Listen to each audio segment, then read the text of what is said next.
Olá, se você não me conhece, sou o professor Dr. Victor Okazaki. Na aula de hoje nós vamos trabalhar com estágios de aprendizagem. Para tanto, a ideia é que a gente fale das diferenças entre as características do nosso iniciante, do nosso habilidoso, do nosso expert. Vamos trabalhar também com diferentes modelos de estágios de aprendizagem e, por fim, vamos falar o que é que muda com a prática, qual o efeito da prática em relação a aspectos motores, físicos e cognitivos, para que a gente entenda o que acontece nessa transição, desde o iniciante até chegar ao habilidoso, ao expert. Bom, para começar falando então dos estágios de aprendizagem, antes vamos entender o que são os habilidosos. Então eu pergunto para você, o que esses caras aqui têm de diferente de nós, meros mortais, né? Obviamente, além daquela conta muito bem recheada financeiramente, mas e aí? O que eles têm de diferença daquelas pessoas que não chegam a ter um nível de desempenho, às vezes tão bom, tão alto, tão proficiente quanto esses outros atletas? Então tem ali algumas pessoas que marcaram destaque no basquetebol. Então, a gente tem ali o Vince Carter, muito famoso pela sua grande impulsão, muita potência, velocidade, suas enterradas assim, né, mirabolantes. Há pouco tempo atrás apareceu também um outro jogador novato, o Edwards, que fez uma enterrada desmoralizante no seu adversário, enterrando por sobre ele, algo muito parecido com o que o Vince Carter fazia. Temos também ali o Allen Iverson, 1,83 m, e ele marcava mais de 30 pontos por jogo. Um atleta extremamente habilidoso. Ele foi conhecido por ser o atleta de basquetebol que levou o streetball para a NBA. O que falar então de Stephen Curry, melhor arremessador de 3 pontos da história da NBA, que joga ainda hoje. Ele arremessa bolas muito de trás além dos 3 pontos. Ele mudou totalmente a característica de jogo da NBA em função da precisão dos seus arremessos e de começar a mostrar que na verdade é possível arremessar de qualquer local da quadra. Jordan, então, dispensa comentários, né? Ele foi basicamente perfeito em todos os fundamentos, tem ainda grandes marcas até hoje, mesmo com um número reduzido de temporadas em comparação a outros atletas, como por exemplo LeBron James, ele ainda tem marcas maiores do que esses outros atletas. O que esses caras têm de diferente em comparação a nós? Vamos procurar entender, vamos começar a olhar então todas essas características e entender o efeito da prática também em função da aprendizagem, do desenvolvimento e do controle motor. Então aqui eu lembro de uma seleção brasileira que nós tínhamos realmente de sucesso, tínhamos ali os 3 R's, Ronaldo Fenômeno, Ronaldo Gaúcho e Rivaldo, 3 atletas brasileiros de futebol que foram campeões mundiais nessa ocasião e também já haviam sido nominados como melhores jogadores do mundo. Será que eles são pessoas especiais que efetivamente têm um talento, têm aquela característica genética diferenciada que os auxiliou, os proporcionou essa possibilidade de chegar até esse auge, esse topo, ser efetivamente o melhor do mundo naquilo que fazia? Mas será que é só questão genética? Será que tem algo ambiental também que necessita ser trabalhado? Poderia estar mostrando também outras pessoas, né? Temos alguns atletas ali do tênis que também conseguiram ter alto nível de desempenho. Cito ali o Guga, um brasileiro também que chegou a esse topo, ser ranqueado como o melhor do mundo na sua modalidade. O que o Guga tem de especial? Será que ele também tem todas as características essenciais para se tornar o melhor do mundo, ter essa diferença? Ou será que foi uma prática diferenciada que proporcionou isso? Ou será que foi ambos? Na verdade, há um componente genético, mas também há um componente ambiental. Um outro exemplo ali, tem um gifzinho aqui de um trabalho do professor Marcos Duarte, que analisou a Daiane dos Santos fazendo aquele salto muito famoso que levou o seu nome, que é o duplo twist mortal carpado. Esse aqui é um trabalho, na verdade, em que eles descreviam esse salto e estavam relacionando ele à questão de lesão. O quanto de impacto poderia proporcionar no joelho do atleta quando ela fazia essa aterrissagem, né, que ela tem que cair, na verdade, com os joelhos estendidos. Então, o que a Daiane tem, o que a Daiane tinha naquele momento em que ela conseguia realizar aquele salto de especial? A gente sabe que não são todos os atletas que conseguem desempenhar algo com um movimento, né, uma habilidade motora com tanta complexidade. Então, a ideia da aula de hoje é a gente comentar um pouquinho sobre isso. Tá? Obviamente, a gente já sabe que há um componente genético, você precisa ter características específicas para serem desenvolvidas, mas há um componente ambiental. Você precisa ter condições de desenvolver essas características. Nós já falamos um pouquinho disso lá na nossa aula de diferenças individuais, quando nós tratamos das capacidades. O primeiro aspecto que é importante nós destacarmos é que nós estamos falando de 4 domínios do comportamento: cognitivo, motor, social e o afetivo. Aqui nesse slide, em função do próximo, que eu vou esquadrinhar um pouquinho mais isso aqui, a gente acabou juntando o afetivo e o social para ficar mais fácil a explicação, mas na verdade isso vem lá da psicologia e nós sabemos que dentro desses quatro domínios, nós temos características que devem ser trabalhadas quando a gente pensa em chegar a um alto nível de desempenho, como esses exemplos anteriores que eu passei para ilustrar aqui. Então a gente tem que pensar que, olha, o desempenho motor, na verdade, ele depende de várias características. A gente precisa desenvolver esses outros domínios do comportamento, além do aspecto motor, para ter subsídios e poder, na verdade, ter um nível de proficiência melhor. Então, quando a gente fala em termos de desempenho motor, a primeira esfera entra justamente nesse domínio motor, que é a nossa questão do desenvolvimento motor. Então, aqui eu estou seguindo uma linha desenvolvimentista. A ideia é que o desenvolvimento motor ele vai ser a base, o início desse repertório para propiciar todo esse suporte para chegar a esse alto nível de desempenho.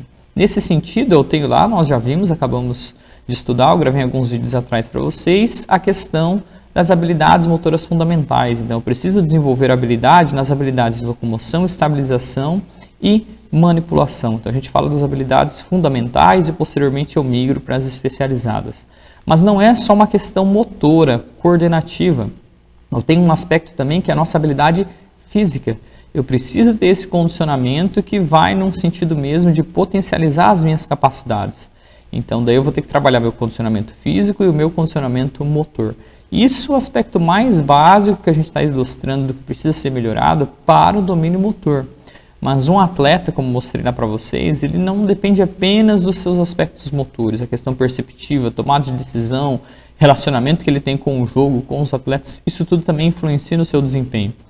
Então, para isso, a gente também precisa de um bom desenvolvimento cognitivo e de um bom desenvolvimento também afetivo e social, que é o que está ilustrado aqui nesse fluxograma. Então, quando a gente fala desse desenvolvimento cognitivo, um atleta ele tem muitas habilidades motor-perceptivas, motoperceptivas e também habilidades de competências acadêmicas que são importantes, as tomadas de decisão em relação ao jogo, todos os aspectos de perceber um evento, antecipar, isso tudo faz parte daqueles aspectos táticos de inteligência de jogo, tomada de decisão, as escolhas que o atleta faz para realizar suas respostas durante o jogo, durante uma partida, durante uma competição, ou mesmo até durante uma prova, por exemplo, de maratona, se o atleta resolve acelerar um pouco mais, segurar um pouquinho o seu ritmo para evitar a fadiga, para poder ter aquele sprint final, isso tudo faz parte dos aspectos perceptivos do atleta. E ele precisa também ter essa condição. Mas nós também precisamos ter um desenvolvimento afetivo e social. Então aqui entra a questão dos altos conceitos, liderança, segurança, confiança, motivação, tudo relacionado aos conceitos da pessoa e também dos aspectos relacionados ao jogo em si, aos amigos, a interação que nós temos, coesão de grupo, isso tudo influencia também nesse desempenho. Isso tudo ele é suplementado através da aprendizagem, é por meio do movimento, é por meio das experiências que a gente vai tentar desenvolver todas essas habilidades. Então percebam que, na verdade, apenas trabalhar a característica física não é o suficiente, apenas trabalhar a característica motora não é o suficiente. Nós temos que trabalhar dentro dos 4 domínios do comportamento, obviamente, mas com a ênfase um pouquinho maior no motor. Através do motor nós conseguimos trabalhar também essas outras características para conseguir ter um bom nível de desempenho. Então a ideia é que, olha, a aprendizagem, ela vai na verdade melhorar o meu desempenho, isso vai acontecer por meio de experiências de aprendizagem, então tem que vivenciar de maneira bem diversificada, começando lá pelos padrões fundamentais, seguindo aos especializados, isso vai aumentar a minha base motora, eu melhoro o meu repertório motor, eu desenvolvo as minhas potencialidades no sentido das minhas capacidades e também pensando naquelas modalidades em que eu tenho mais propensão para ter melhor desempenho, nós já vimos isso também lá na aula de diferenças individuais, e isso vai me auxiliar a ter uma performance habilidosa.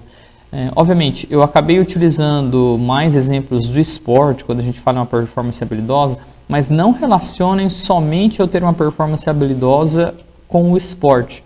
Eu posso ter uma performance habilidosa, por exemplo, para dirigir um carro, eu posso ser um exímio motorista, eu posso ter uma performance habilidosa para costurar, para cozinhar, eu posso pensar na verdade em qualquer âmbito, eu posso pensar lá na dança, eu posso pensar na música, musicistas, eles fazem habilidades motoras extremamente complexas Levam anos, anos e anos e anos para você conseguir desenvolver aquele nível de desempenho.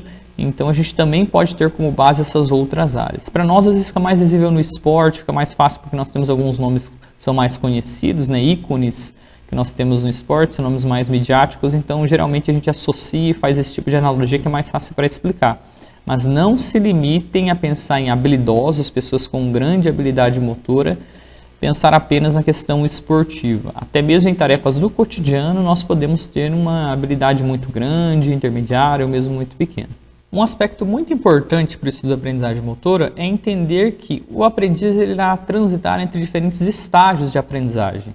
Ele vai possuir algumas características que são comuns, independente da habilidade motora que vai ser aprendida. Então nós temos algumas propostas, eu separei essa proposta aqui em 2 slides. No primeiro eu apresento as propostas relacionadas a uma classificação com 3 estágios e na sequência classificações com 2 estágios. Quando a gente fala em estágio de aprendizagem, os estágios mais conhecidos, a proposta mais conhecida é a de Fitts e Posner, de 1967. Esses autores eles chamam seus estágios de estágio cognitivo, associativo e autônomo. Mas também em 67 foram traduzidos alguns trabalhos de Nikolai Bernstein, um excelente pesquisador que também mudou a história do comportamento motor, trazendo uma nova abordagem, um novo olhar, que é a questão hoje da perspectiva dos sistemas dinâmicos, em que ele já trabalhava também com uma outra lógica, que segue algumas coisas parecidas também com Fitts. Eu já vou explicar as características de cada fase e estágio, as diferenças entre as propostas dos autores, mas ele chamou de congelamento, liberação e exploração dos graus de liberdade.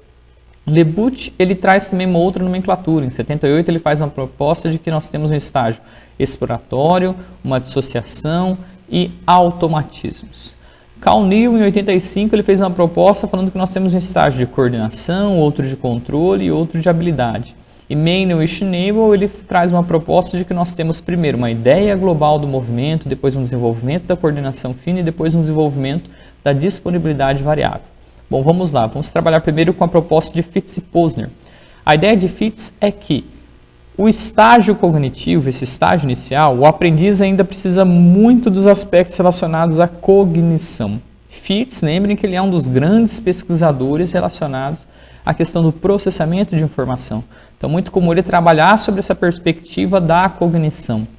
Ele, na verdade, é um psicólogo. Ele aponta que, olha, no início da prática, você tem que ficar pensando em o que fazer, como fazer. A demanda atencional para você aprender e a demanda atencional que você tem que dispor para realizar a tarefa ela é muito grande. Você comete muitos erros, o seu desempenho é grosseiro. Então, esse é o estágio cognitivo. Ele leva esse nome cognitivo em função da demanda cognitiva que você precisa no início da prática. Na sequência, você continua praticando e você vai indo para um estágio associativo. Por que esse nome de associativo? Porque você já começa a associar o estímulo, aquilo que você quer fazer, com as respostas que são geradas. Então, você tem ali uma integração sensório-motora, perceptivo-motora, por isso esse nome de estágio associativo. O aprendiz já começa a fazer associação entre a sua intenção, aquilo que ele quer realizar, e as respostas e o próprio movimento, o padrão de movimento que é gerado para essas ações. Aqui o aprendiz ele já começa a cometer menos erros, já consegue corrigir alguns desses erros relacionados ao movimento, ele já tem mais confiança, mais segurança para realizar essa habilidade motora que está sendo aprendida, até que ele continua praticando e chega no último estágio, que é chamado de estágio autônomo. Esse estágio recebe esse nome porque nesse estágio o aprendiz ele chega a uma característica de autonomia, no sentido de ele adquirir os movimentos, as suas ações já automatizadas. Aquelas informações já estão na memória de longa duração e a pessoa já não precisa, como aconteceu no primeiro estágio, de muita cognição. A demanda atencional para realizar aquela tarefa, ela já é menor. O aprendiz já consegue, por exemplo, destinar sua atenção para outros aspectos no ambiente. Não precisa mais ficar 100% com a sua atenção focada em o que fazer, como fazer, porque esse movimento ele já está automatizado. Então, são 3 estágios, cognitivo, associativo, autônomo, e essas características elas são muito comuns para as outras propostas que nós temos na sequência. Então, se eu pegar principalmente ali o Lebut, o Meynell e Schnabel, basicamente a lógica é a mesma colocada por Fitts e Posner. Tá? O que muda, na verdade, o nome que os autores proporcionaram e algumas características que eles colocaram como mais essenciais. Então, por exemplo, o Lebuch ele chama o primeiro estágio de exploratório porque a ideia é que no primeiro estágio o aprendiz ele explora as diferentes possibilidades de movimento para aprender. O segundo estágio, chamado de dissociação, é onde acontece a correção ou diferenciação do movimento. Como ele explorava muito no primeiro estágio, então ele tenta várias possibilidades, e nesse segundo estágio, ele é um estágio em que o aprendiz ele vai tentar ir diferenciando o movimento no sentido de selecionar aqueles movimentos que são mais apropriados. E o terceiro estágio é chamado de automatismos, porque segue a mesma lógica da automatização que acontece no estágio proposto por Fitzsimmons, o estágio autônomo. Já Manuel e Schnabel, eles chamam o primeiro estágio de ideia global, porque teoricamente no primeiro estágio o aprendiz ainda tem ele procura adquirir uma ideia global do que é o movimento, o que ele tem que fazer, como ele deve fazer. Posteriormente, ele chama de desenvolvimento da coordenação fina. Para nós falar em coordenação fina, ele pode confundir um pouquinho, nos remeter à ideia de classificação de habilidade motora, de habilidades finas e amplas, né, ou finas e grossas.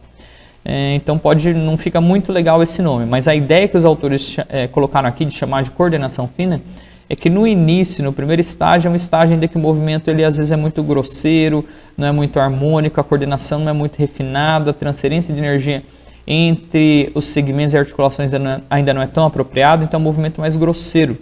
Já no segundo estágio, você vê aquele padrão de movimento um pouco mais bonitinho, mais refinado, mais organizado, mais fino. Acho que a ideia seria mais ou menos essa. E no terceiro estágio, entra o desenvolvimento da disponibilidade variável. O que é a disponibilidade variável? Uma característica de adaptação. Eu consigo variar aquele padrão, aquilo que foi aprendido para diferentes situações, contextos ou até mesmo habilidades motoras. Então reparem que, na verdade, as características do estágio cognitivo, do associativo e do autônomo para esses autores é muito parecida. O que muda um pouquinho é a proposta de Bernstein, depois do que vem sendo construído ali por Neal, porque esses caras eles vêm, na verdade, com um viés diferente desses autores iniciais, que saem lá da psicologia e tem um viés de cognição, de olhar essas características mais gerais. Bernstein e Neal, eles olham mais para o aspecto motor. Então, Bernstein ele faz uma proposta baseado, na verdade, no movimento. Ele olha para o movimento e ele fala, olha, no início da prática nós temos um congelamento dos graus de liberdade. O que é esse congelamento dos graus de liberdade? Entendam graus de liberdade, nós temos também, para quem não está muito familiar com esse conceito, nós temos um videozinho lá em controle motor, que a gente vai explicar o que é esse conceito, explicar a abordagem de sistemas dinâmicos, olhe lá para esse videozinho. Mas, a grosso modo aqui, para que você possa continuar a entender, graus de liberdade são as diferentes possibilidades de movimento. Então pense em todas as possibilidades que uma articulação tem para se movimentar. Quando você vai controlar essas diferentes articulações, pense no seu corpo como um todo, as diferentes possibilidades, você tem muitos graus de liberdade a serem controlados. Então aqui Bernstein fala, olha, no início você restringe esses graus de liberdade. Você congela algumas articulações e trabalha de uma forma mais simplificada. Um exemplo que eu gosto de dar é uma criança aprendendo a chutar uma bola. Reparem que uma criança muito novinha, ainda não tem um repertório motor muito grande, quando ela tenta chutar uma bola, ela basicamente congela, né, todos os segmentos e simplesmente empurra a bola sem, por exemplo, usar a flexão e extensão de joelho, mesmo a plante, dorsiflexão de tornozelo. Então ela simplifica o movimento congelando os graus de liberdade. Na sequência, há uma liberação desses graus de liberdade. O que é essa liberação dos graus de liberdade? O aprendiz ele começa a explorar as diferentes possibilidades de graus de liberdade, vai descongelando gradativamente para ir tentando melhorar esse padrão do movimento, até que ele chega na exploração dos graus de liberdade, que é o terceiro estágio, em que na verdade ele vai procurar buscar qual o melhor padrão de movimento para aproveitar aquilo que os autores chamam de energia reativa do movimento. Fazer uso dos aspectos de contramovimento, transferência de energia proximal para distal, entre outros fatores mais que melhoram a eficiência mecânica desse movimento. Então aqui a visão de Bernstein, ela não passa por esses aspectos de cognição, por esses aspectos perceptivos. Ele disserta apenas sobre as mudanças motoras que acontecem ao longo desses três estágios, congelamento, liberação e a exploração. E o Neal trabalha numa perspectiva muito parecida, mas ele usa uma outra nomenclatura. Ele chama de estágio de coordenação, quando você adquire o padrão de movimento. Então você tem características espaço-temporais relativas que são bem marcantes para você ter uma ideia geral do que é o padrão de movimento. Na sequência, você passa por um estágio de controle, em que você adapta o padrão conforme o necessário. Aqui eu estou falando da parametrização do movimento. Eu trabalho com meus parâmetros, aspectos absolutos, aqueles detalhezinhos do movimento para poder ajustar esse padrão de movimento. Até que eu chego a um outro estágio, que é um estágio de habilidade, que eu já tenho também tudo automatizado, melhor controle. Então eu percebo também aquelas características verificadas no estágio de exploração dos graus de liberdade. Então percebam aqui que nós temos propostas de estágio de aprendizagem que são subdivididas em 3. Obviamente nós temos outros autores, até também bem interessantes, que trazem propostas um pouco mais simples do ponto de vista, né, de número de estágios, que Adams em 1971 traz, em que ele vai chamar apenas esse estágio de verbal e motor. Já Gentili vai trabalhar numa perspectiva chamando de abstração do movimento e fixação ou diversificação, o segundo estágio. Tá? Então, o que seria esse estágio verbal motor? Por que o Adams chama de um estágio verbal motor e depois um estágio motor? A ideia do verbal motor é que você tem que ficar verbalizando o que você tem que fazer, você ainda precisa pensar muito, é algo relativo lá ao primeiro estágio que nós vimos de Fitts-Posner. Então você tem muito em termos de entender o que é aquele padrão de movimento, o que você tem que fazer, como você tem que fazer. Já no estágio motor, teoricamente você já associou o estímulo com a resposta, você já pensa especificamente no movimento, você já está realizando o movimento sem ter que ficar pensando muito em o que e como fazer. Então aqui seria algo mais ou menos parecido com o nosso estágio lá automatizado, o estágio autônomo de Fitts-Posner, né, o nosso terceiro estágio. Já Gentili vai trabalhar numa lógica de que primeiro você tem uma abstração do movimento. Segue exatamente a mesma lógica do primeiro estágio de Adams, o estágio cognitivo lá de Fitts, em que nós temos que entender o que é esse movimento. É uma ideia abstrata do que é esse movimento. Estou formando o conceito desse movimento. Na sequência, nós passamos por um estágio de fixação ou diversificação. Fixação no sentido de guardar aquela informação na memória de longa duração.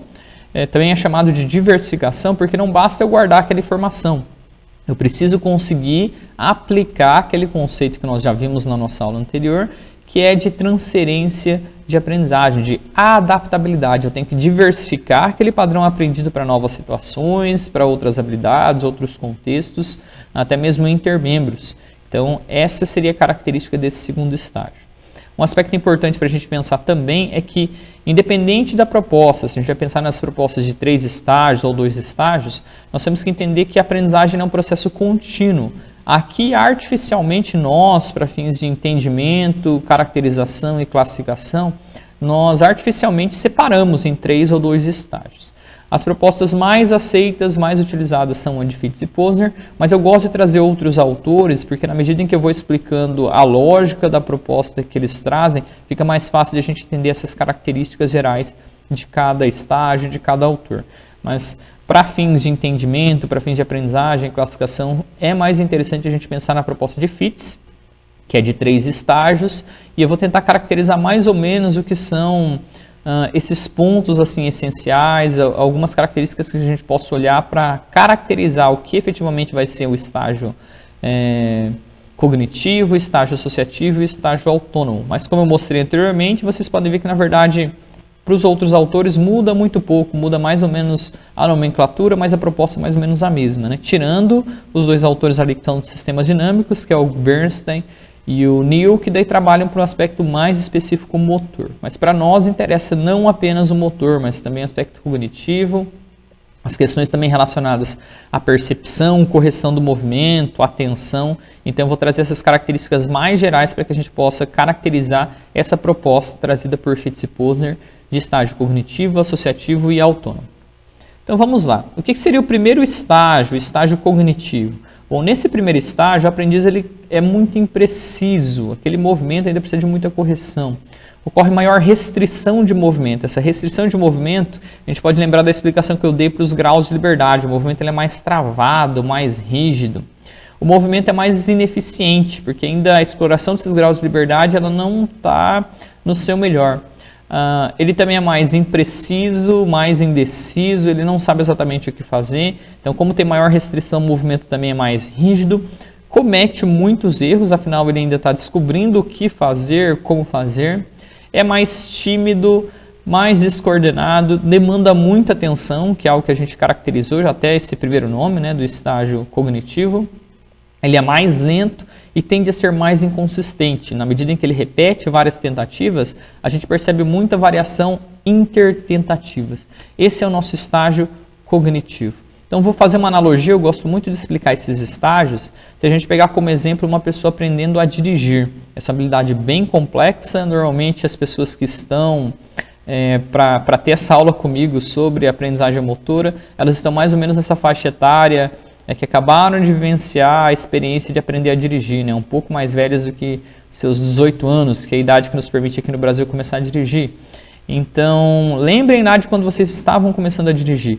Então, vocês sentaram lá no carro, não sei como é que foi o aprendizado de vocês, se foi diretamente na autoescola, se foi com algum parente, algum amigo, mas vocês devem lembrar que no início vocês não sabiam o que fazer.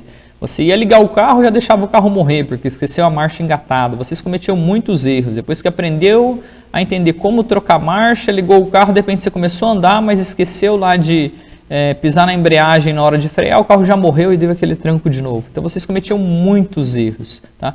Vocês eram extremamente imprecisos, não conseguiam manter o carro na linha, fazer uma baliza então era algo impossível. Vocês ficavam muito nervosos, eram ineficientes, indecisos no que tinha que fazer, era mais descoordenado, o carro não tinha, né, aquela troca de marcha, aquela fluência em termos de velocidade linear, que é o que a gente vê em algumas pessoas que estão dirigindo. Você ia frear, você já freava de uma vez, então o carro não freava de uma maneira suave. Então isso tudo é uma característica do estágio cognitivo.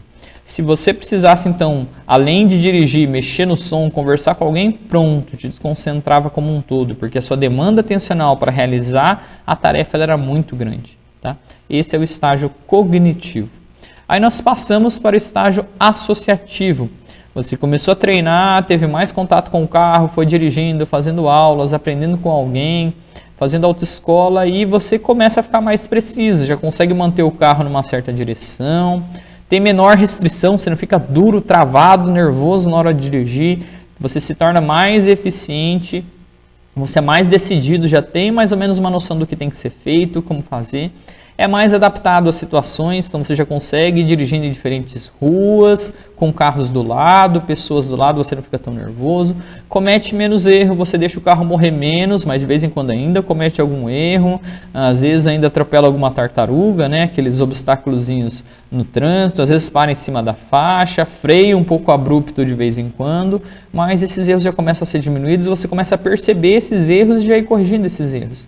Você já é mais confiante, é mais coordenado, já consegue ir fazendo a curva na medida em que já está trocando a marcha, mexendo nos pedais da embreagem do freio do acelerador, de uma maneira mais linear, sem ter que ficar com tanta dificuldade, tanto problema. Então, já está a parte começando a ficar automatizado. Essa associação, por esse nome associativo, entre estímulo e resposta, aspecto perceptivo e motor, já começa a ser melhor sincronizado. Então, a demanda atencional ela também é reduzida. Você já consegue até dirigir um pouquinho e conversar com alguém. Agora, se tiver que dirigir, mexer no som, ou dirigir, né, olhar para alguma placa, ler alguma coisa assim, opa, daí ainda começa a ficar um pouquinho complicado. Você já é mais rápido, já é mais consistente. Então, essas são características do segundo estágio, estágio associativo. Até que você transita para o estágio autônomo, nosso terceiro estágio. O que acontece no terceiro estágio? Agora você já é mais preciso, você já sabe dirigir, já sabe para onde você está indo, o que você tem que fazer, é mais fluente, seu carro já não fica dando aqueles trancos, já consegue dirigindo bem, é mais eficiente, é decidido, você já consegue se adaptar para as diferentes situações, já dirige na rua, já dirige no centro, já dirige na estrada, você reconhece os erros e corrige já todos esses erros, porque você já sabe o que tem que fazer e como fazer. É mais confiante, mais seguro, já é mais coordenado, o carro já não dá mais aqueles trancos, já faz bem as trocas de marcha, sem ficar pensando em que marcha tem que colocar quando você está em determinada velocidade. A sua demanda atencional não precisa ficar toda na direção, você consegue estar dirigindo automaticamente, conversando com outra pessoa, se precisar você mexe no rádio, se precisar você lê as placas, lê os outdoors, mexe no celular, opa, mexer no celular não pode, tá? Então você não mexe no celular na hora que está dirigindo, certo? Porque isso não pode. Mas se precisasse, você conseguiria fazer isso também, tá? Olhar para o GPS, alguma coisa nesse sentido. Então, aqui é o estágio autônomo. O seu movimento ele já foi armazenado na memória de longa duração, você já tem muita prática, muita experiência com aquilo, então o movimento se encontra automatizado. Essa habilidade motora automatizada, você consegue lidar bem com a situação. Então, essas são características gerais dos 3 estágios. Eu te pergunto, como é que você está na direção? Você ainda é um motorista que está no estágio cognitivo, ainda está no associativo ou ainda está no estágio autônomo? Um bom indicador para o estágio autônomo são justamente essas brincadeiras que eu fiz de você colocar uma tarefa secundária. Quando eu falo em conversar com outra pessoa, mexer no som, mexer no celular, na verdade ela é uma tarefa além do dirigir. Quando você consegue realizar a tarefa primária, que é o dirigir, juntamente com uma tarefa secundária, realizar uma outra tarefa, então isso é um bom indicador de que você já está no estágio autônomo. Essa informação ela já está automatizada e você consegue direcionar sua atenção para outros elementos. A gente tem delineamentos em aprendizagem motora que é muito comum a gente trabalhar com isso que nós chamamos de tarefas probatórias. Então eu pergunto para você, como é que você está no estágio, em qual estágio você está nessa tarefa de dirigir um carro? Em qual estágio você está, se você dirige, né, em dirigir uma moto, por exemplo? Eu não dirijo moto, então, para dirigir carro eu estou no estágio autônomo, mas moto eu não tenho essa experiência, não tirei essa carteira. Então, eu diria que para dirigir uma moto eu estou no estágio cognitivo. Em outras habilidades motoras, você consegue nominar algumas habilidades motoras em que você esteja no primeiro estágio, ainda é iniciante, está aprendendo. No segundo estágio, já tem uma certa experiência, mas aquilo não está automatizada. E no terceiro estágio, algumas habilidades motoras em que você já faz muito bem, está automatizado. Aqui, lembre, eu estou falando de características gerais, tá? Quando eu falo que você está no terceiro estágio, também não significa dizer que você é, né, o melhor do mundo, um Hamilton dirigindo um carro. Eu estou falando que, na verdade, você consegue dirigir um carro de forma automatizada. Para falar de você chegar lá a ser um expert naquilo, aí entra uma outra lógica, precisa de muito mais experiência, e a gente vai falar de níveis de desempenho, tá? Aí é uma outra situação que a gente distingue pessoas dentro do estágio autônomo. Até esse momento, quando eu falo de estágios cognitivo, associativo e autônomo, eu estou falando apenas se você está numa situação que aquela habilidade motora já está automatizada ou não está automatizada. Aqueles exemplos que eu passei no início da aula, lá daqueles super atletas, na verdade é uma situação que eles já estão muito automatizados, já estão no nível de desempenho muito superior, tá bom? A gente daqui a pouco vai estar fazendo essas analogias e eu vou explicar para vocês o efeito da prática em diferentes componentes ou capacidades e habilidades para exemplificar para vocês. Mas pensem aí, em que níveis vocês estão e em quais habilidades motoras. É um aspecto legal para a gente pensar e daqui a pouco a gente vai entender o que a gente precisa fazer para transitar entre esses estágios. Então, aqui são mais características em relação às propostas de estágio para que vocês possam entender. Um aspecto muito legal, também expliquei na nossa aula passada, falando de curvas de desempenho, é a questão de como vai progredir a nossa melhora.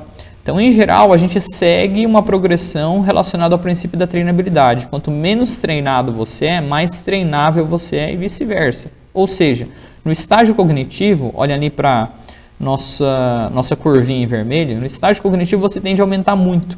Ele é o estágio em que você tende a ter o melhor ganho de desempenho. No estágio associativo um pouquinho menos e no estágio autônomo menos ainda, tá? Então você sai quase que do zero, porque você não sabia fazer aquela tarefa, melhora bastante, depois você melhora só um pouquinho e no último estágio você vai melhorar menos ainda. Quando a gente fala em termos de erros, aí acontece o inverso, tá? Erros e mesmo a demanda atencional. Então, em termos de erro, na verdade, você vai ter uma grande quantidade de erros no início. No estágio associativo, você já começa a corrigir esses erros, então eles já diminuem. E no estágio autônomo, você já quase não comete mais erros. Então, isso diminui ainda mais. A demanda atencional segue a mesma lógica. Ela é muito alta no primeiro estágio, é diminuída consideravelmente no segundo estágio e, teoricamente, no terceiro estágio, a demanda atencional ela é muito pequena. Entra uma outra variável ali, acho que é a primeira vez que eu falo dessa variável, que é o nível de ativação. O que é esse nível de ativação? Em comportamento motor, eles criaram um conceito relacionado a diversas características psicológicas. Então, o nível de ativação é uma variável geral que vai dissertar sobre a questão do estresse, nervosismo, ansiedade, excitabilidade. Então, ela vai falar o seguinte, olha, o seu controle dessas variáveis estressoras, ele é mais baixo no início da prática, você é mais susceptível a ficar ansioso, nervoso. E na medida em que você vai praticando, você vai melhorando esse controle dessa variável. Então, no estágio cognitivo, você é muito susceptível a aspectos de variação cognitiva, psicológica. Já no estágio associativo, você já consegue controlar melhor. E no estágio autônomo, você já aprende a controlar melhor ainda essa variável. Então, você já não fica tão nervoso realizando aquela habilidade motora, você já fica mais seguro, você consegue controlar aquele estresse, aquela pressão, aquela ansiedade. Tá? Essa que seria a lógica dessa variável de controle de nível de ativação. Então, são características gerais que nós temos desse estágio cognitivo, associativo e autônomo, proposto lá por Fitts e Posner. Então, a ideia é justamente a gente pegar o nosso aprendiz. Gosto muito dessa sequência de fotos aqui. São algumas fotos tiradas lá no Rexonadez de voleibol. Olha que bacana a expressão do nosso menininho ali do primeiro estágio. Você olha só para a feição dele, você já sabe em que estágio ele está. Então, ele não sequer demonstra segurança, extremamente nervoso. Se olha para o padrão motor dele, é fácil de observar que ele ainda não tem aquela habilidade toda para desempenhar essa habilidade. Aí você olha para a nossa menininha ali no segundo estágio, para a imagem, e você vê uma postura muito bonitinha, um padrão de movimento bem delineadinho. E, obviamente, quando a gente pega o auge ali, o Serginho, nossa escadinha, a gente tem um outro nível de desempenho. Foi o melhor do mundo nessa função, jogando como líbero.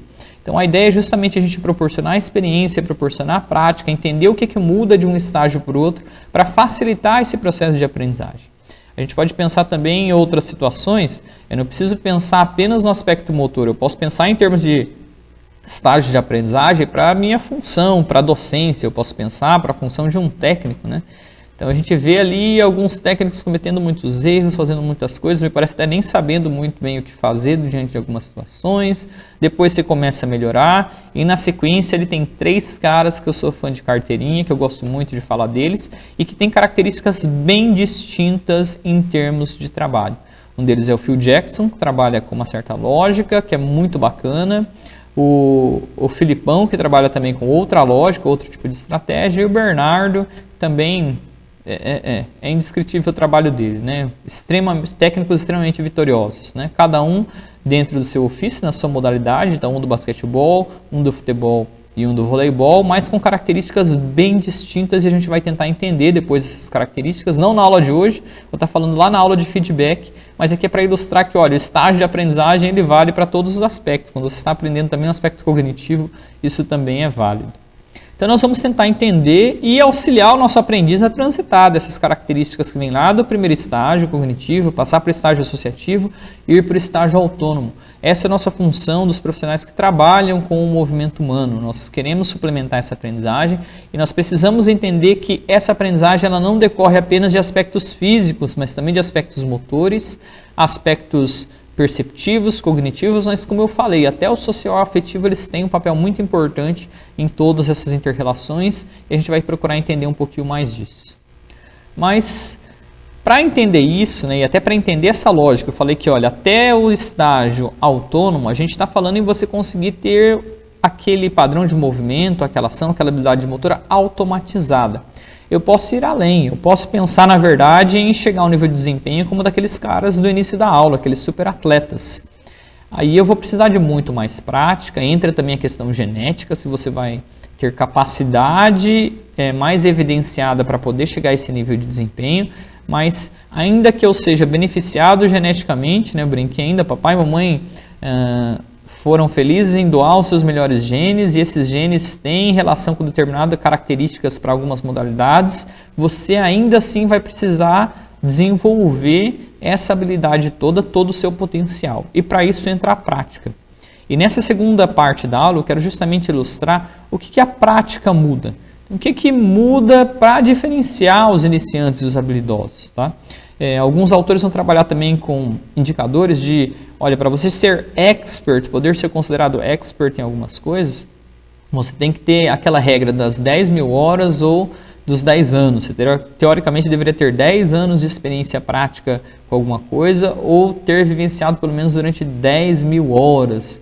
É uma regrinha muito geral, muito superficial. Na verdade, a gente já sabe que depende muito de qualidade de treino, qualidade de prática.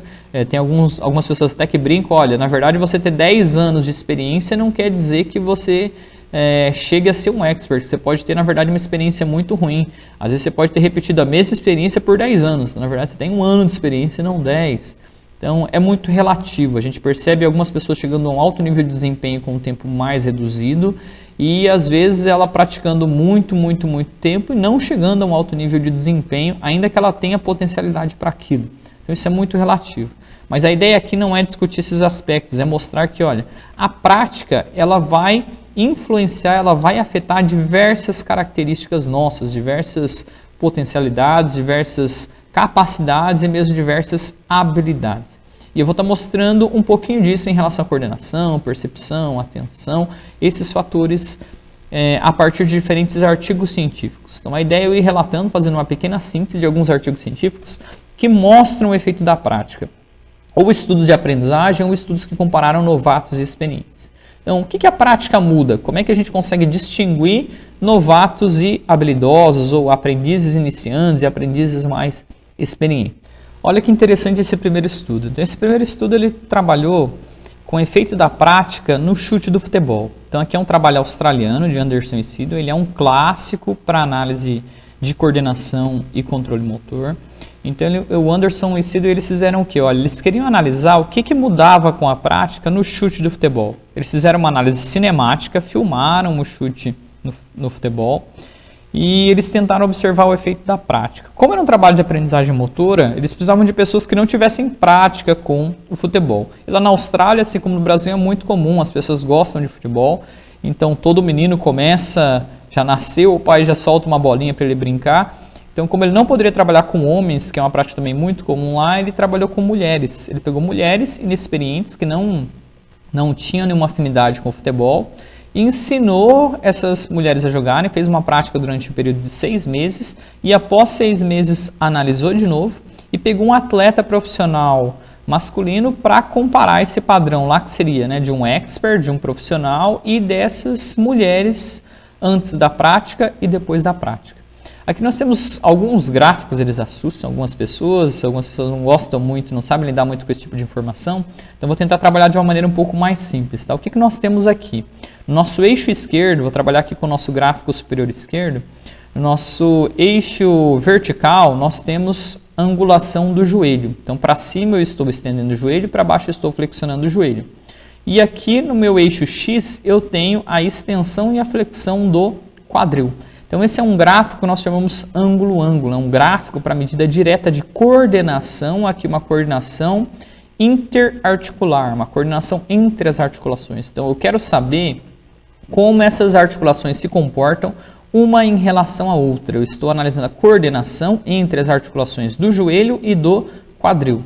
Então, a grosso modo, aqui interessa saber, por exemplo, em uma determinada fase do movimento, quem conduz mais o movimento. Então, se eu tiver, por exemplo, uma linha assim mais na diagonal, crescente, isso significa dizer que para cada aumento de grau de uma articulação, eu tenho aumento de grau de outra articulação. Se eu tiver uma retinha na horizontal, significa dizer que eu tenho mais movimento da articulação que está no eixo horizontal, ou seja, do quadril. Se eu tiver um movimento mais vertical, significa dizer que eu tenho um movimento maior, quem conduz mais movimento é a articulação que está no eixo vertical, no caso, o joelho.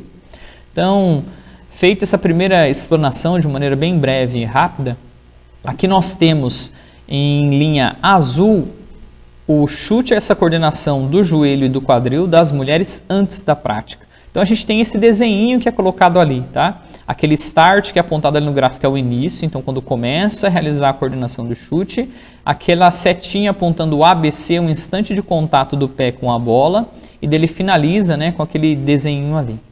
E em vermelho nós temos o pós-prática, ou seja, depois da prática foi feito um pós-teste e reparem que o desenho, a coordenação entre joelho e quadril, ela já se alterou. Esse é o primeiro ponto que eu quero que vocês olhem, que o desenho que nós temos ali em azul é diferente do desenho que nós temos em vermelho, então significa dizer que mudou a coordenação.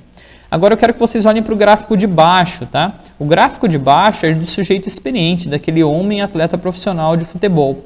Reparem que o desenho que nós temos ali em verde, também dessa articulação de joelho em função de quadril, ele já se aproxima um pouco daquilo que aconteceu no pós-teste. O desenho que nós temos em vermelho, ele já começa a aproximar das características do que nós temos no verde. Olha só que interessante, né? O efeito da prática, o primeiro efeito da prática que eu estou mostrando para vocês é a mudança na coordenação motora, a mudança aqui na coordenação interarticular, consequentemente na coordenação também intersegmentar. E daí agora vamos olhar para aquele azulzinho para entender o que mudou, o que significam esses desenhos. Então vamos olhar ali para o nosso primeiro gráfico superior esquerdo, em que nós temos em azul. Eu quebrei ali o movimento e coloquei duas setas, uma na horizontal e uma na vertical. O que eu quero mostrar ali? Olha como era o chute dessas mulheres antes da prática. Então, inicialmente, eu quero que vocês olhem ali para esse nosso gráfico superior esquerdo. Vamos olhar só para a parte em azul. Então, o que acontece no início do movimento? Se vocês repararem ali, nós temos um início em que há uma flexão de joelho, ao mesmo tempo que acontece uma flexão de quadril. Então, enquanto nós temos a flexão de joelho que diminui, né, essa angulação do joelho, na verdade, a do quadril ela está aumentando.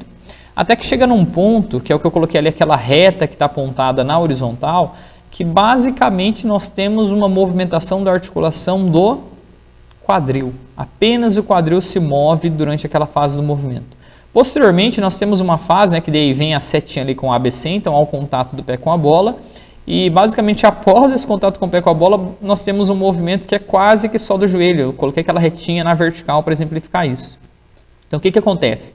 No chute antes da prática, basicamente as mulheres, né, elas vêm lá andando em direção à bola e elas fazem aquela flexão para trás e fazem o movimento para frente só primeiro com o quadril e depois só com o joelho, só estende o joelho. Esse é o movimento, esse é o padrão de movimento que essas atletas apresentam no início da prática. Depois da prática, lá em vermelhinho, isso já muda. Reparem que a lógica do instante de contato pé-bola já fica muito mais parecido com os experientes. Então, vou explicar no padrão dos experientes. Olhe agora para o gráfico de baixo que nós temos, o gráfico verde. Eu coloquei uma retinha ali na diagonal para vocês observarem no meio mais ou menos do chute, nessa fase, na verdade, de impulso que nós vamos ter do movimento, perto ali daquele ABC, eu coloquei aquela retinha na diagonal. O que aquilo expressa? Reparem que nessa fase, basicamente, eu tenho um aumento de ambos, da flexão do quadril e da extensão do joelho. Então, na medida em que eu vou contactar a bola, eu tenho tanto o movimento do quadril quanto o movimento do joelho. Eu já mudo a articulação. Antes, assim como o Nil já explicou, né, eu expliquei para vocês também, havia um congelamento dos graus de liberdade, primeiro congelado do joelho, e eu tinha um movimento só do quadril, e depois, na verdade, aconteceu o contrário. Eu tinha um congelamento dos graus de liberdade do quadril e fazia o chute só com o movimento do joelho. Agora já não. Agora isso mudou. Quando eu olho lá para o pós-teste, quando eu olho para o padrão do experiente, na verdade eu tenho movimento de ambas as articulações para realizar um impulso, contactar a bola e gerar então esse lançamento da bola, tá? Isso é uma mudança de coordenação. Eu aprendi a coordenar as minhas articulações, aprendi a coordenar os meus segmentos para conseguir ter um padrão de movimento mais eficiente. Agora, se olhar para o lado direito, nós temos mudanças que nós chamamos nos parâmetros de controle do movimento. Nós parametrizamos melhor o movimento, a prática também faz isso. Então, destaquei ali para vocês, nós temos a velocidade do joelho, que é o que está ali no primeiro gráfico superior direito, em azul, e em preto nós temos a velocidade do quadril. E aquele ABC, que é onde eu circulei ali, onde está a setinha, indica o instante de contato do pé com a bola. Então, olha que engraçado. Antes da prática, o pico de velocidade que nós temos, falei errado, em azul está o do quadril e em preto está o do joelho, tá? Então, antes da prática, olha que engraçado, nós temos o pico do quadril acontecendo antes do contato do pé com a bola. E o pico do joelho acontece depois do contato com a bola. Então, olha o quanto de perda de energia nós temos. Toda a energia gerada no quadril, ela quase que é perdida, porque o pico de velocidade acontece depois do contato com a bola. Quando eu penso em maximizar a velocidade de uma extremidade distal, normalmente a gente segue dois princípios. Ou o princípio de ação simultânea, que eu tento fazer com que todos os picos aconteçam exatamente junto no instante de contato, ou eu sigo uma sequência que é chamada de proximal para distal, em que eu vou transferindo energia da articulação mais proximal indo em direção à distal. Então acontece o pico de velocidade de uma articulação proximal, daí já sobe a velocidade da articulação adjacente, acontece seu pico, daí transfere para o próximo, até chegar à extremidade distal. Isso é chamado de sequência próximo-distal, que é proposto por Alexander, e Carol Putnam mostrou vários experimentos mostrando esse fenômeno. Daí, olha o que acontece na sequência, tá? Quando as atletas, quando as nossas aprendizes eram treinadas 6 meses depois da prática, e nós vamos para o segundo gráfico, que é o que está ali em vermelho, aí nós temos em vermelho a velocidade do quadril, que atinge o seu pico, Na sequência, aumenta a velocidade do joelho, atinge seu pico e pouquinho depois acontece aquele ABC, né, com a setinha, que é o contato do pé com a bola. Ou seja, já melhorou muito o padrão. Aquela energia que é gerada no quadril foi transferida para o joelho e ainda quase que integralmente aquela energia gerada ao redor do joelho foi aproveitada para o chute no instante de contato com a bola. Que é exatamente o que acontece com o atleta experiente. Olha o atleta experiente que bacana. Acontece o pico, está lá em verde no último gráfico inferior direito. Acontece o pico de velocidade do quadril, depois acontece o aumento da velocidade do joelho e o pico de velocidade articular do joelho acontece exatamente no instante de contato do pé com a bola. Ou seja, aqui a gente tem um aproveitamento, né, ao máximo de toda a energia que foi gerada e transferida desde a articulação mais proximal indo em direção à articulação mais distal. Então, nesse primeiro estudo eu mostro para vocês o efeito da prática na coordenação do movimento e eu mostro o efeito da prática também na parametrização do movimento. Vamos trabalhar com aqueles detalhes do movimento, variáveis absolutas ou aspectos absolutos do movimento. Então, esse é o efeito da prática que nós temos nesses componentes motores. Vamos entender outras alterações que acontecem. Esse é um estudo que analisou o efeito da prática na habilidade motora de toque no voleibol. Esse aqui, na verdade, foi o TCC do meu irmão. Nós fizemos uma coleta de dados também de pré-teste. Depois as crianças passaram por 6 meses de intervenção, praticando lá nas escolinhas do Rexonadeuso em Curitiba. A habilidade de toque, na verdade todo o voleibol, mas para nós era de interesse apenas as alterações no toque do voleibol. E nós analisamos também a coordenação interarticular do cotovelo em função do ombro. Então o princípio de análise é exatamente o mesmo daquele que eu expliquei no estudo anterior. Aqui o que a gente notou em termos de resultado? No pré-teste, as crianças elas faziam um movimento entre a articulação do ombro e do cotovelo, partindo de uma posição mais simétrica e realizando o movimento. Elas tinham muito medo de errar, então elas ficavam assim, né, congeladinhas e faziam exatamente esse movimento simétrico. Já após a prática, o que aconteceu foi que elas aprenderam a usar esses graus de liberdade, ficavam mais à vontade, mais confiantes para realizar esse movimento, ao ponto de, independente a posição inicial em que a mão se encontrava para o início, para ir atrás da bola e realizar o movimento, ou independente mesmo do final do movimento, elas sempre tinham, no instante de contato da mão com a bola, uma simetria muito grande. Então, a habilidade que elas ganharam foi de conseguir manter aquela simetria, mas conseguindo realizar diferentes inícios e finais de movimento, sem necessariamente precisar ficar com aquele movimento controlado de só realizar isso daqui quando ela precisa ir em direção à bola. Ou seja, melhorou não só o aspecto motor, mas a segurança e um aspecto perceptivo também. Então, isso é o que a gente mostrou nesse estudo aqui. Outra característica muito interessante que a prática também modifica é a questão da consistência ou da variabilidade de movimento. Então, nós nunca realizamos um movimento exatamente igual ao outro na medida em que nós vamos realizando outras tentativas, né? Então, você faz um chute no futebol, se você tentar chutar de novo nas mesmas condições, sempre há um certo grau de variabilidade. Se for arremessar uma bola de basquetebol à cesta, for arremessar várias vezes a mesma distância, nas mesmas condições, ainda assim você nunca vai replicar e vai realizar um movimento exatamente igual. E esse estudo aqui de Sidwell, ele fez uma tarefa bem interessante. Ele trabalhou com aquele slalom de esqui, um simulador de esqui, muito parecido com essas máquinas de fliperama que a gente pode encontrar em shoppings, em que a pessoa ela tem que aprender a coordenar os movimentos de quadril e de joelho. E aqui Sidwell e colaboradores, em 1995, eles analisaram essa variabilidade. Então, assim como eu mostrei nos gráficos anteriores de coordenação, né, aqueles gráficos ângulo-ângulo, aqui a gente tem um trabalho em que a gente vai observar o desempenho nessa tarefa de slalom, quando eu analiso o quadril com o joelho de um iniciante, que são esses gráficos aqui superior esquerdo, e joelho, esse outro gráfico. Então, reparem que nós temos ali um monte de linha, né, que é bagunçada ali. Cada vez que a gente tem esse padrão de movimento sendo colocado, a gente vai tendo vários dados que estão sendo sobrepostos, que a pessoa está repetindo aquela tarefa de realizar o slalom. O slalom é aquele zigue-zague que é feito nesse simulador de esqui. Só que, quanto mais disperso forem esses dados no gráfico, significa dizer que a pessoa não está conseguindo reproduzir essa coordenação, esse padrão de movimento exatamente da mesma forma. Quanto mais disperso, significa dizer que ele está variando mais. Quanto mais em cima for essa linha, mais sobreposto, mais delineado for esse desenho, significa dizer que a pessoa está sendo mais consistente. Então, Sidwell demonstrou aqui juntamente com seus colaboradores, que quando eu olho ali para esse primeiro gráfico superior esquerdo e o segundo, que é justamente o desempenho de um iniciante, tá? Após um dia de prática, quando eu olho para a coordenação quadril e joelho e joelho, eu tenho ali uma grande dispersão.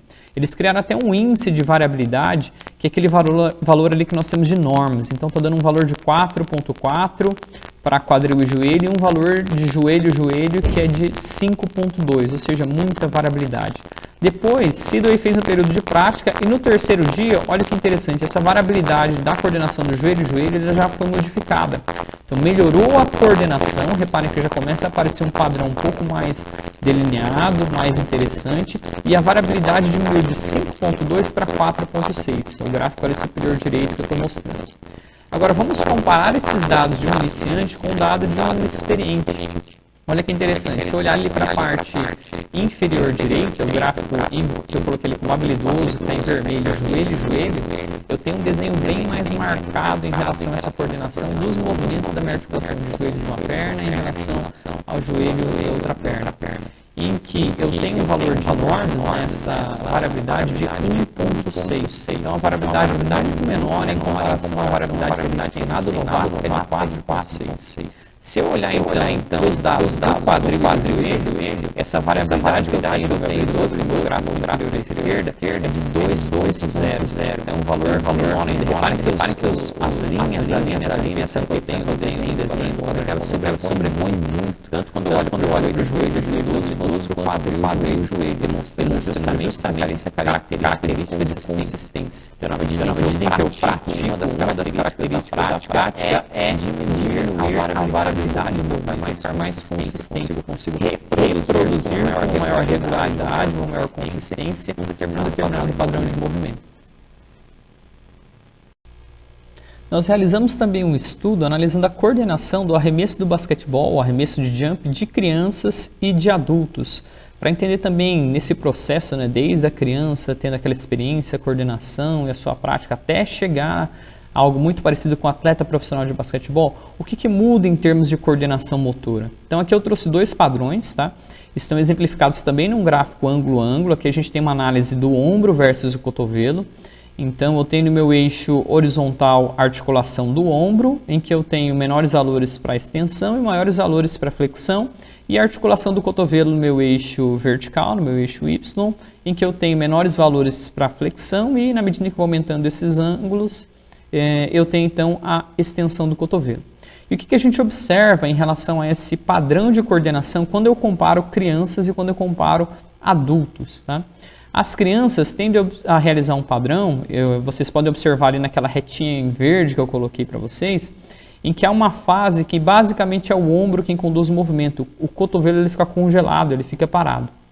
Posteriormente, na fase de lançamento, nós temos ali, que eu expressei em amarelo, coloquei uma reta ali em amarelo para a segunda fase, a fase de lançamento, nós temos uma fase em que basicamente para cada grau que eu vou estar modificando da articulação do ombro, né, para flexionar, eu vou estar estendendo a articulação do cotovelo, ou seja, as crianças tendem a utilizar basicamente simultaneamente para lançar a bola movimentos da articulação do ombro e do cotovelo. Eu não trouxe aqui, teria um outro gráfico, mas o punho na verdade também adota o mesmo comportamento. Então as crianças precisam, para gerar impulso para o lançamento, um movimento contínuo de ombro, cotovelo e punho. E o que acontece com os adultos? Os adultos usam outro padrão. Reparem que no início do movimento a gente tem uma relação indireta entre a articulação do ombro e do cotovelo, que está expressa ali por uma reta que eu coloquei em roxo para delinear essa primeira fase de preparação. Então, na medida em que os adultos estão aumentando a flexão de cotovelo, eles estão diminuindo a angulação, ou seja, estão aumentando a flexão também do ombro, né? Eles aumentam a flexão de ombro e aumentam a flexão de cotovelo. E nisso, o que acontece? A gente tem essa primeira fase sendo realizada também com essas duas articulações. Mas o que acontece na segunda fase, na fase de lançamento, que eu coloquei ali a retinha em vermelho para expressar? Reparem que na fase de lançamento dos adultos, eles praticamente não utilizam a articulação do ombro. Eles modificam ali em torno de 10, 15 graus para lançar a bola e a articulação do cotovelo, na verdade, é quem conduz o movimento. Então, basicamente, eles realizam o movimento mais utilizando a articulação do cotovelo, ao passo que as crianças utilizam ombro, cotovelo e punho. Os adultos vão estar utilizando mais cotovelo e também o punho. Então, o que acontece aqui? Há uma certa diferença.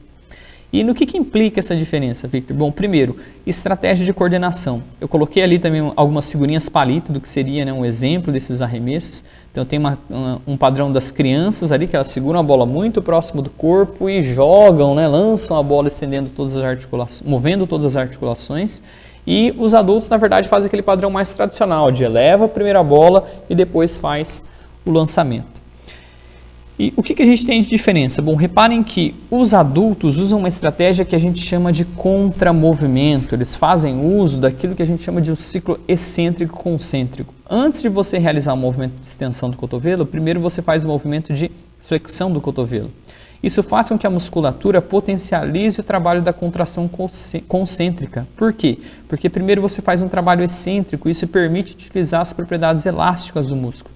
Então você consegue otimizar o processo de contração e assim gerar mais potência no movimento para lançar a bola. Já as crianças não. Elas não conseguem fazer uso dessa estratégia, então elas precisam também utilizar a articulação do ombro para gerar impulso para o lançamento.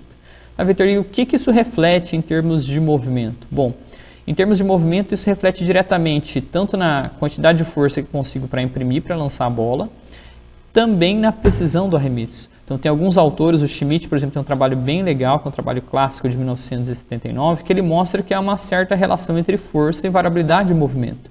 Quanto mais força eu imprimir no movimento, mais variabilidade eu vou ter nesse movimento, ou seja, eu perco em precisão. Isso também é utilizado para explicar a relação inversa entre velocidade e precisão. Se eu fizer um movimento muito veloz, eu colocar muita velocidade, eu tendo a perder em precisão. Então, essa é uma estratégia que gerar muita força para o movimento, gerar muita velocidade, não é interessante quando o meu objetivo for a precisão de movimento. Isso é expresso na lei de Fitts, que nós já explicamos também anteriormente. E tem um outro fator, que é a questão do ombro. A articulação do ombro ela é chave para a precisão do arremesso. Então, pense assim, se você olhar, né, vou pegar meu dedinho para usar como exemplo aqui, a posição final do meu dedinho, vamos supor que seja a posição final lá da minha mão, tá, quando eu vou realizar o arremesso. E aqui eu tenho na base da minha falange como se fosse a articulação do meu ombro. Se eu realizar, na verdade, o arremesso com mais movimentos da minha articulação do cotovelo ou do meu punho, o pouco que eu vou ter de alteração angular aqui no final é muito pequeno. Agora, se eu realizar movimentos, né, vamos supor que eu faça assim, 1 grau na articulação do punho, a movimentação que eu vou ter aqui no final é muito pequena. Agora, se eu fizer 1 grau na minha articulação do ombro, em função de toda a extensão que eu tenho do meu segmento do braço, antebraço e mão, na verdade eu vou embutir mais variabilidade de movimento. Então o ombro é uma articulação chave em relação ao quanto eu vou mudar a posição das minhas extremidades distais. Quanto menos movimentação eu colocar sobre o meu ombro, melhor vai ser a minha precisão do arremesso.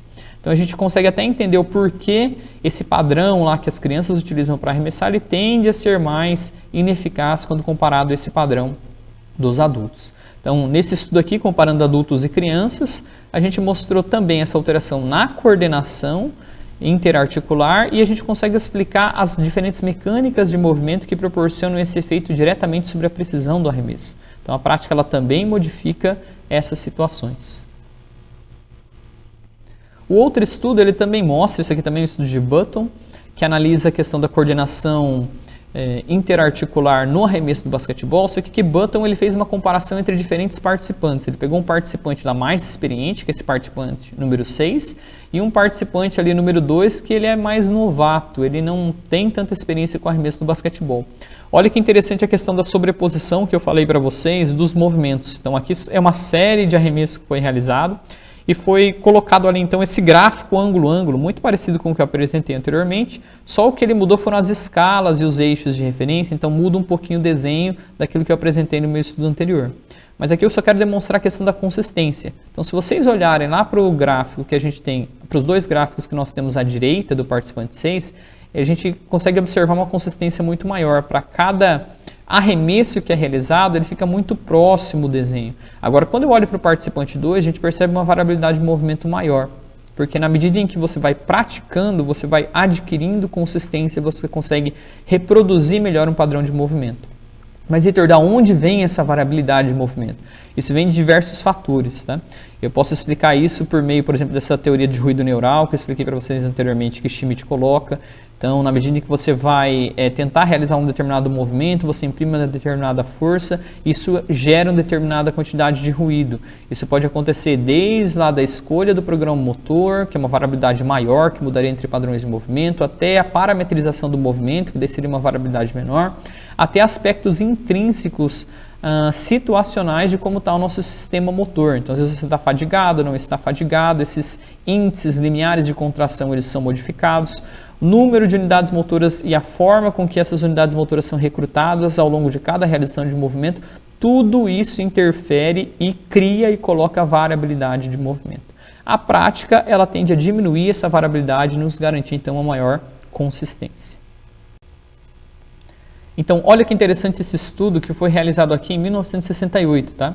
Os autores, eles pegaram pessoas que realizavam esse tiro com rifle e analisaram a variabilidade de movimento em 5 pontos. No posicionamento do punho, da arma, nós temos ali também do cotovelo, do ombro e do quadril. E o que eles observaram?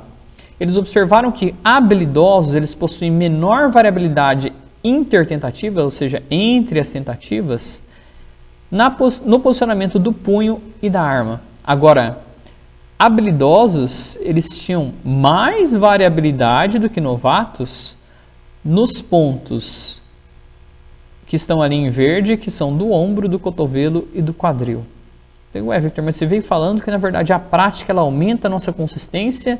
De repente, agora você traz um estudo que mostra que a prática aumentou a variabilidade de movimento do habilidoso em comparação ao novato.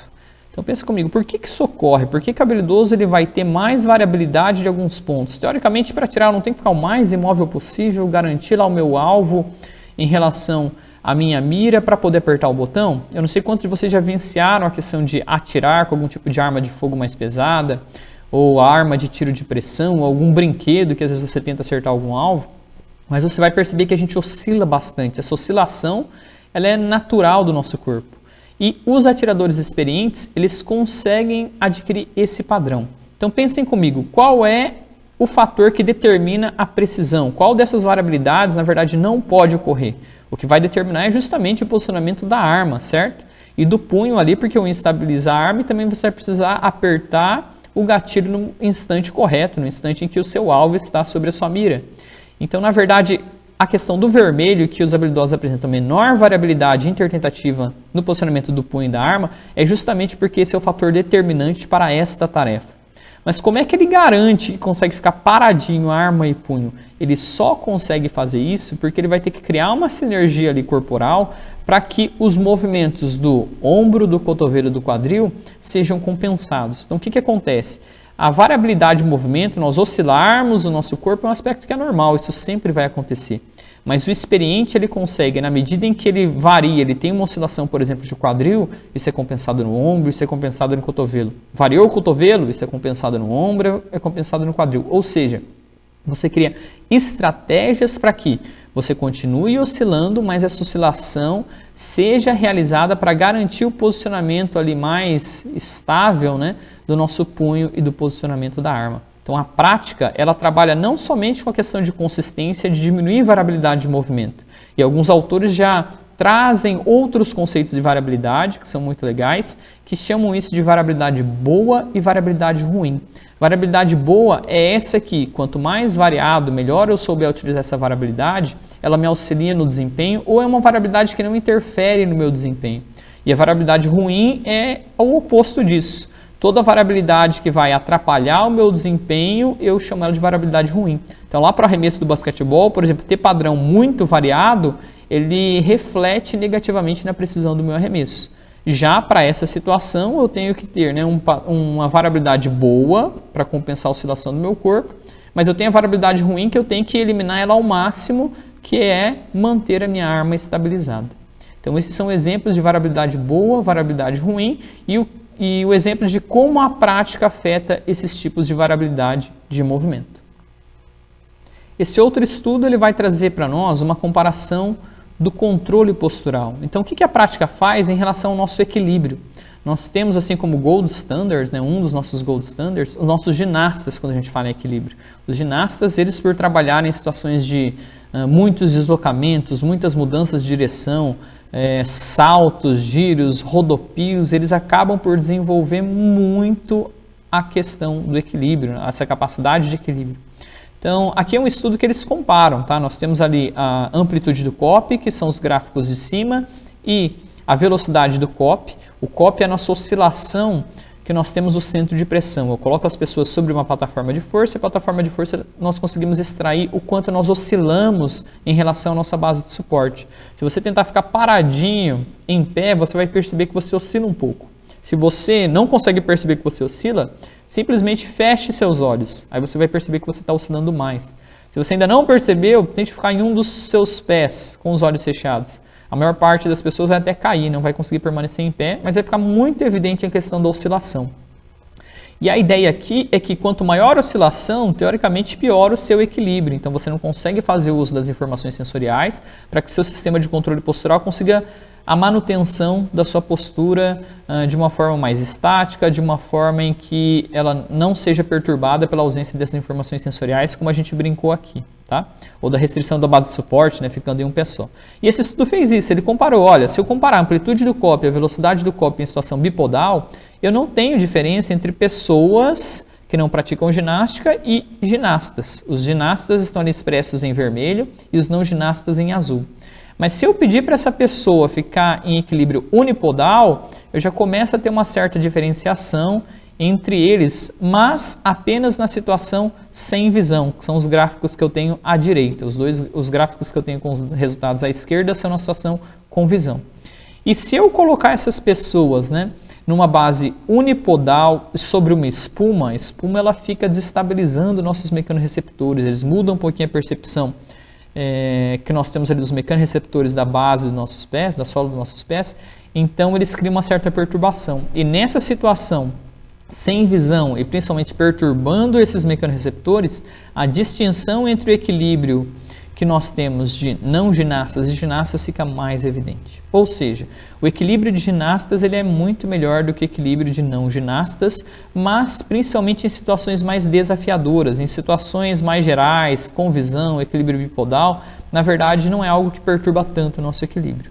Mas aqui eu queria mostrar para vocês que, olha, a prática, ela muda também as nossas capacidades. A gente não pensa só em uma questão de habilidade, mas nós temos também algumas capacidades específicas que nós podemos fazer mensuração direta dessas alterações. Outro estudo muito interessante que mostra alterações na coordenação em função da prática são trazidos por Temprado. Então, Temprado e colaboradores, eles mostraram a aprendizagem do saque por cima no voleibol. Aqui eu não vou me ater para explicar muitos detalhes desses diferentes gráficos, eu vou me ater mais para esse gráfico inferior à esquerda, em que ele mede a correlação, uma cross-correlação que nós temos entre os deslocamentos angulares de articulações adjacentes. Então, o que basicamente esses autores mostraram? Olha, novatos tendem a utilizar um padrão mais em fase, que a gente chama, eles tendem a mover as articulações com uma ação mais simultânea.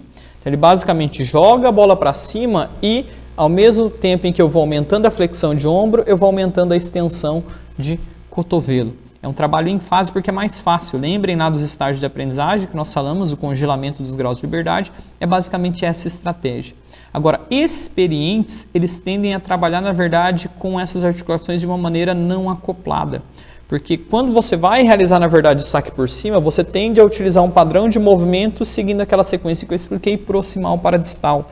Fica um movimento parecido com um chicote, né? Primeiro você realiza a movimentação da articulação do ombro, depois do cotovelo, depois do punho. E Temprado mostrou isso. Inicialmente, a nossa coordenação ela tende a seguir esse padrão de organização com uma ação mais simultânea e, posteriormente, uma ação, na verdade, em que eu consigo aproveitar aquilo que Bernstein também nos coloca, da energia reativa do movimento. Eu consigo melhorar essa cadeia cinética para aproveitar aquilo que os autores de sistemas dinâmicos chamam de energia reativa do movimento. Esse é um outro trabalho, agora conduzido pelo nosso laboratório, do professor Anderson Guimarães. Ele é sensei em Taekwondo, então ele veio trazer essa proposta bem bacana para nós, que foi esse estudo de mestrado. Participou também desse estudo do professor Herbert Ogrinovich, da Universidade Federal de Minas Gerais, a Juliana Dascal, que é da UEL, e foi orientado sobre a minha supervisão. O que nós fizemos nesse trabalho? Nós analisamos algo muito parecido com o que o Anderson e Sidway fizeram, mas no chute do Itichagui do Taekwondo. Então nós pegamos pessoas inexperientes com esse chute, realizamos uma análise cinemática, eles realizaram um período de prática e na sequência nós analisamos de novo, fizemos uma retenção. E aqui nós analisamos a coordenação e nós verificamos algo muito interessante. Ao contrário do que a gente esperava, que seria algo muito parecido lá com o que aconteceu no trabalho de Anderson e Sidway, a coordenação do chute ela não mudou tanto. Os iniciantes já conseguiam ter um padrão muito parecido com os experientes. E basicamente a estratégia utilizada era a mesma, que é uma questão de acoplamento. A gente percebeu um acoplamento entre as articulações, principalmente na fase final do chute para a sua realização. E que, na verdade, o que diferenciava o desempenho dos experientes dos novatos são aspectos relacionados aos parâmetros de controle. Então percebam aqui que alguns padrões motores a gente vai ter alterações que são bem macroscópicas, bem visíveis. Outros padrões motores, principalmente quando a gente está falando de algo mais próximo a padrões fundamentais de movimento, a gente não vai ter tanta alteração. Nós vamos ter mais alterações relacionadas a parâmetros de controle. Mas aqui a ideia é mostrar que, olha, a prática ela muda também os parâmetros de controle do movimento. Aqui em termos de coordenação, o que aconteceu foi mais um acoplamento entre algumas articulações, porque na fase final desse chute a gente precisa ter uma ação muito boa entre a articulação do quadril e a articulação do joelho. Isso foi demonstrado, esse acoplamento mais forte na medida em que nós fomos praticando. Mas em termos da comparação entre experientes e novatos, a gente encontrou padrões muito parecidos em termos só dos dados de coordenação interarticular. Aqui um outro estudo, então foi mostrando para vocês alterações motoras, alterações no equilíbrio, mas algo muito interessante que a Vickers, que é carro-chefe mostrar, trabalha muito com esse paradigma do que eles chamam de olho quieto, você estabilizar a sua visão em determinados pontos que são mais relevantes para a ação. Ela mostrou que, olha, a percepção do atleta ele também muda. Então aqui é um trabalho muito legal, eles colocaram uma câmera ali, naquele capacete para filmar o olho do atleta, e colocaram um atleta, um aprendiz de basquetebol e, na verdade, uma pessoa já experiente em basquetebol para receber uma bola de costas para a cesta, virar para a cesta e arremessar para a cesta, e essa pessoa colocada, posicionada mais ou menos a 45 graus, a uma média distância da cesta. E ela tinha que realizar o arremesso. Aí o que ela observou? Olha, novatos, eles fazem o seguinte, eles recebem a bola, giram para a cesta e arremessam. Experientes têm um padrão diferente, eles usam a estratégia de olho quieto, que é o quê?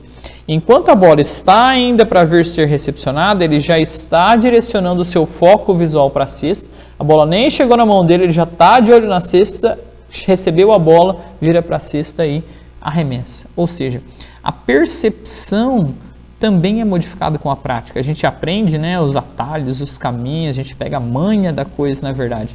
Vem toda a lógica perceptiva. As alterações da prática, elas não acontecem apenas no âmbito motor, assim como eu vim falando lá do início.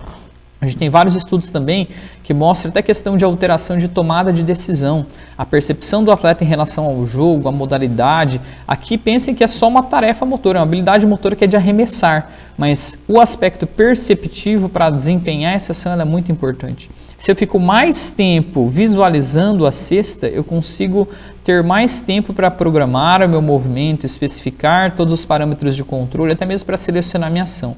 Aqui eles já sabiam qual era a ação, então teoricamente o programa motor já estaria selecionado, ou a sinergia já saberia mais ou menos o que iria emergir, mas a parametrização do movimento não, ela acontece na medida em que eu vou observando como eu estou em relação à cesta. Então a Vickers demonstrou essa situação de que o olho quieto ele é maior, a gente fica mais tempo focando no alvo quando eu penso na estratégia dos experientes. Então pensem que aqui a percepção ela também é capaz de distinguir novatos e experientes. E nós demonstramos exatamente isso também com outro estudo que nós realizamos no nosso grupo, que é a tese do Dr. Bruno Fachin, hoje doutor, na ocasião esse era o estudo de doutorado dele, em que nós fizemos o seguinte, a gente também queria mostrar essa diferença entre novatos e experientes, mas em relação à tomada de decisão no chute de pênalti no futebol. Então o que nós fizemos? No primeiro experimento, nós pegamos os atletas de base lá do Londrina, que é o nosso clube local aqui da cidade, e esses atletas realizavam vários chutes ao gol, e nós filmamos a cinemática desse chute. Com base nessas informações fornecidas pela cinemática do chute desses atletas, nós criamos um videozinho em que nós pegávamos daí então e ensinávamos para os goleiros inexperientes para pessoas que não tinham experiência nenhuma com futebol e até mesmo para os goleiros experientes. Pegamos até os goleiros profissionais lá do clube e num softwarezinho eles tinham que olhar para o videozinho e responder para nós. Para onde vai a direção dessa bola? Vai para a direita ou vai para a esquerda? E com base na cinemática a gente conseguiu extrair para qual ponto o atleta deveria olhar, qual dica na verdade os chutadores davam para nós em função de uma determinada fase do chute. Então, alguns milissegundos antes do contato do pé com a bola, afinal, o goleiro ele precisa saltar um pouquinho antes, senão ele não consegue ter tempo suficiente de chegar na bola. E o que a gente mostrou? Tanto os goleiros, quando passavam pelo nosso treinamento perceptivo, os goleiros profissionais, quanto goleiros com menor experiência e pessoas sem experiência nenhuma, todos conseguiam aprender a predizer a direção do chute com base nas informações perceptivas que nós passamos. Ou seja, a percepção ele é também um fator que distingue o desempenho, a tomada de decisão, saber fazer a leitura de padrões de movimento é algo que distingue muito o desempenho. Aliás, isso é chave na maior parte dos esportes. Vocês devem ter observado que em algumas modalidades, por exemplo, coletivas, sempre tem um atleta que ele tem uma visão de jogo melhor, ou aquela pessoa consegue desarmar mais bolas, né, roubar mais bolas. Isso tudo depende dessas capacidades perceptivas. Não basta eu ser habilidoso em termos motores, não basta eu ser habilidoso em termos físicos. A percepção, ela também é um componente muito importante quando nós falamos em desempenho. E isso, como nós mostramos nesse estudo aqui, é algo treinável. Isso entra na esfera daquilo que a gente chama de treinamento perceptivo. Além desses efeitos, tem um outro estudo que eu gosto muito de mostrar, que é um estudo bem simplesinho, não com uma tarefa complexa como a anterior, mas aqui uma tarefa bem simples, unidimensional, de apenas você pegar e apertar um botão, que ele foi conduzido por uma aluna de especialização, a Carla Ferro Pereira. A professora Inara Marques também participou e esse trabalho foi feito sobre a minha supervisão. O que a Carla fez? Nós pegamos a tarefa de FITS. A tarefa de FITS, ela trabalha basicamente com toques que você vai realizar em duas placas, dois alvos alternadamente, mas nós utilizamos um software que eu programei e de uma maneira discreta, apenas um toque. Então a tarefa era muito simples, a pessoa tinha que mover o cursor do mouse para um lado e apertar um botão, mover para um lado e apertar o botão. E a gente queria entender o efeito da prática nessa tarefa. Então o objetivo era fazer o mais rápido e preciso possível e nós analisamos um conjunto de variáveis. Então nosso primeiro resultado está expresso ali no gráfico, a gente mostra que, olha, antes do início da prática, a pessoa ela tem um determinado tempo de movimento. Na medida em que ela vai praticando, ela consegue ficar mais rápido. Até aqui nenhum segredo, né? Chovendo molhado, a gente já sabe que se você quer ficar mais rápido, se você treinar e praticar, você consegue ficar mais rápido. A grande questão que vem por detrás disso é: por que você fica mais rápido? O que muda para que você fique mais rápido? Eu posso pensar em termos de uma mudança para ficar mais rápido apenas em termos fisiológicos de que a minha contração muscular fica mais rápida. Mas isso é uma alteração fisiológica. Ali, para a tarefa que a gente fez, a gente não teve tanta alteração nesse nível. É um conjunto de tentativas mais reduzido. Essa é uma tarefa mais motora do que uma tarefa física. Então, o que a gente observou de modificação? Tá? E o que é legal desse estudo?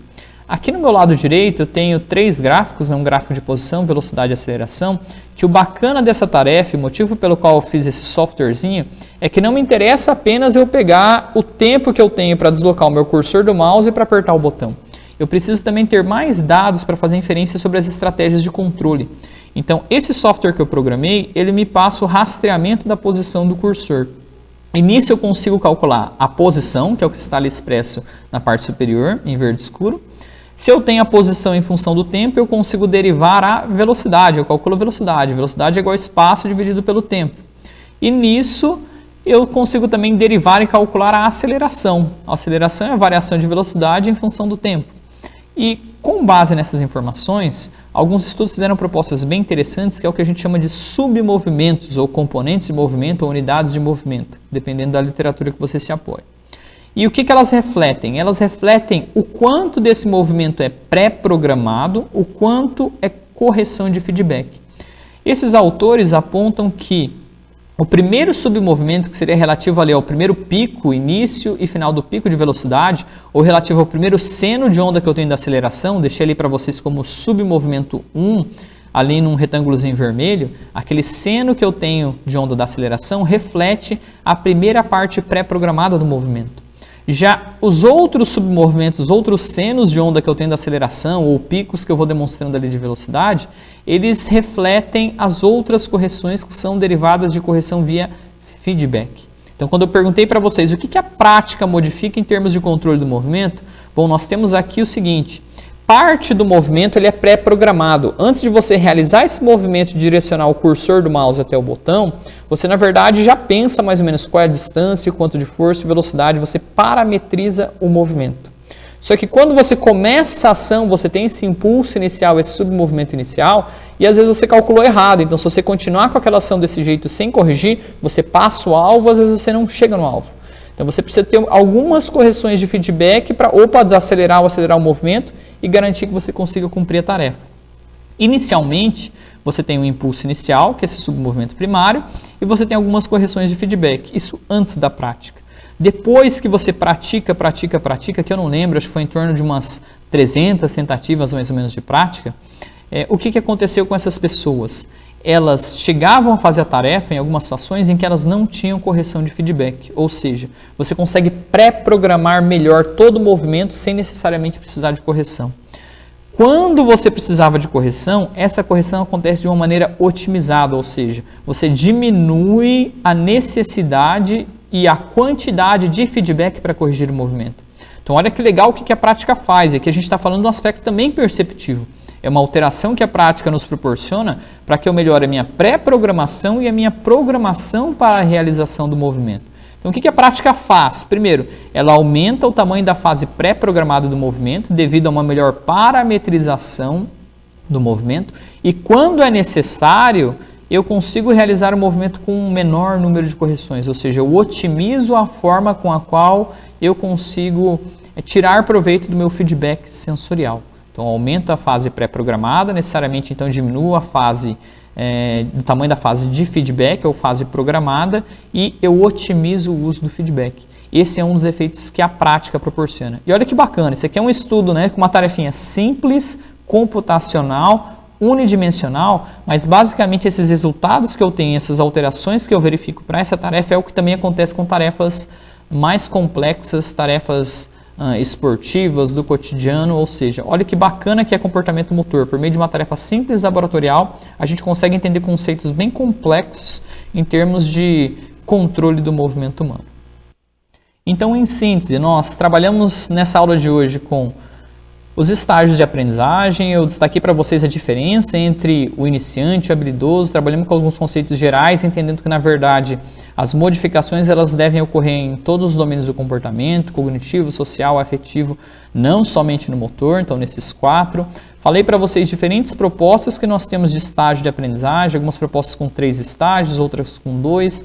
As características, basicamente, elas são muito parecidas entre os estágios, acho que pequena distinção há entre as propostas que nós temos dos autores de sistemas dinâmicos, que olham mais para o aspecto motor, deixam um pouquinho de lado os aspectos cognitivos e perceptivos, mas eu destaquei na aula de hoje que é importante a gente entender todas essas alterações e características. E por fim, eu mostrei para vocês vários experimentos que vão mostrando para nós o que a prática muda, que nos auxilia a transitar entre esses 3 estágios. Bom, essa foi a nossa aula de hoje, então, sobre estágios de aprendizagem. Espero que ela possa ter agregado um pouquinho mais à sua formação e te auxiliado de alguma maneira. Que Deus te abençoe e até o próximo vídeo. Tchau, tchau.